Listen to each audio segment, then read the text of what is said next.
You've often said in your career, don't waste a failure. Right. Don't waste it, it's precious. How do you follow that instruction off the last loss to Clemson? I'm actually very specific with the players in defining, look, guys, here's what we've been talking about. Here's what we failed to do. And this is how we got exposed because of it. So what are we going to do about it? What is one thing you need to do about it? Well, I think our team needs to get back to, I call it the Bama way. You know, we've always had a very highly disciplined team. And our team was that way last year to a point for a while. And I don't think we always had the leadership that we needed. Some parts of our team, yes. Some parts of our team, not as much. What's one way you challenge Tua specifically to improve this season? He's such a great competitor, that he never gives up on a play. You know, sometimes it's okay to throw the ball away. Sometimes it's okay to take the check down. That part of the game he can improve on. All right, now, a lot of times he makes the defense pay when they try to pressure him and makes a lot of big plays. But he also takes some shots that he doesn't need to be taking. How does he react when you point out these mistakes? Truth is a very, very difficult, complex thing. You know, we all have to tell the truth. We all have to live the truth. But the hardest thing is we all have to believe the truth when somebody tells us, all right, we need to improve on something or whatever. And if you don't believe the truth, you're never going to be able to improve. And he always tries to please you. He always wants to do what you want him to do. You had hip surgery in the off season. Right. What were the doctor's orders to you? Well, I mean, they told me I'd be on a walker for a week and a cane for a week. How did that work out? I was on a walker for a day, and then they were trying to teach me the next day how to use a cane. And I said, if I can walk without it, why do I have the need to have a cane? I never got that part. Surgery at 4 p.m. Monday afternoon, in the office Wednesday morning at 7:30. Right. How does that sound? I mean, obviously I had good doctors, you know. And, you know, I tell the players all the time, they don't make them like they used to, and there's not many of us left. He's a piece of work, man. He's an ornery old somebody. I'll tell you. If he's told me one time complacency is the greatest threat to excellence, he said it to me 100. The blatant disregard for doing what's right. Marcus, you played for the man. At LSU, you guys lose the 2002 Sugar Bowl, so you come back in 03 and go 13-1. When you play for Nick Saban, what is that offseason and then that next year's camp like after that man loses the last game of the year?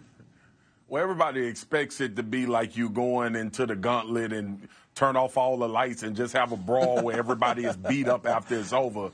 But it's actually the total opposite. He really hones in on the details. Why did we lose? You heard him talk about in that piece. The details, getting down to the little idiosyncrasies of why you lose football games, the plays, bad footwork, bad technique up front. Did a guy give up the A gap? Did a guy give up a gap backside so the running back could make a cutback? We went back to football 101, right? You play this area, this your area. Don't deviate from this area. And I'm talking from a defensive line standpoint. If you take care of this area and the guy next to you take care of this, we'll have success. So that's what this offseason and the focus will be for the remainder of the season is the details.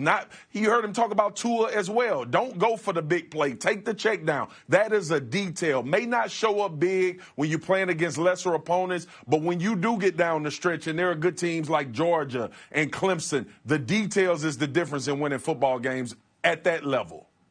Well, Pollock, talent-wise, Alabama's still an embarrassment of riches. They have dudes everywhere. So what do you see as the biggest concern for the Tide entering 2019?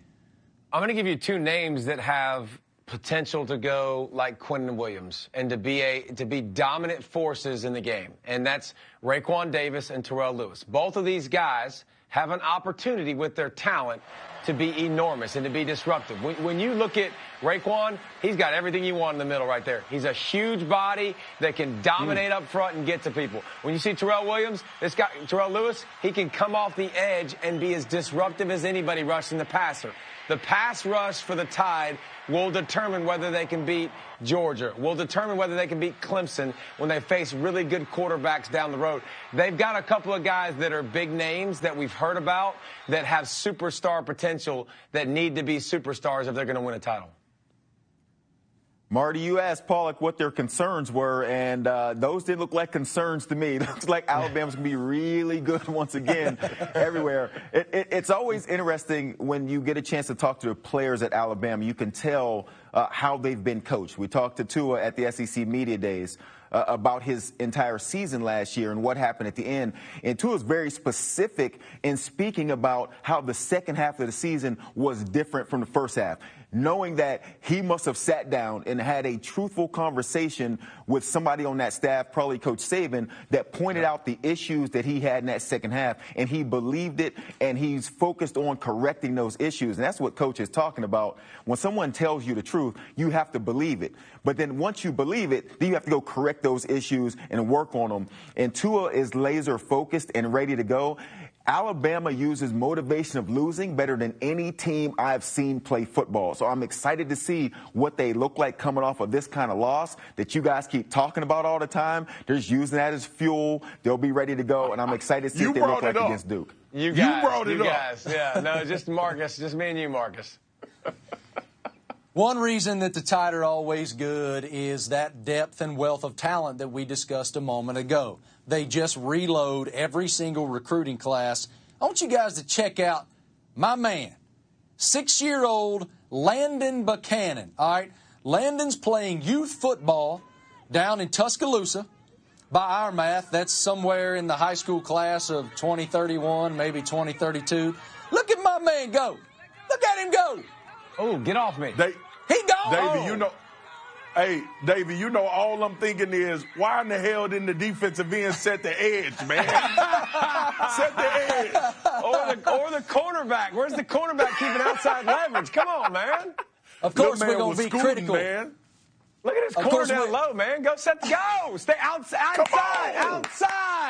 Don't run inside, man. Come on. And y'all think you want these dudes coaching your 6-year-olds. Y'all think that you want these former NFL stars coaching your 6-year-olds. Look how critical they are. Did Saban offer this guy yet or what? I guarantee you he'll still be coaching in 2032, bro. He'll probably be sending that letter of... How many hip replacements is he going to have by then? He'll be on his 5th cane by that point.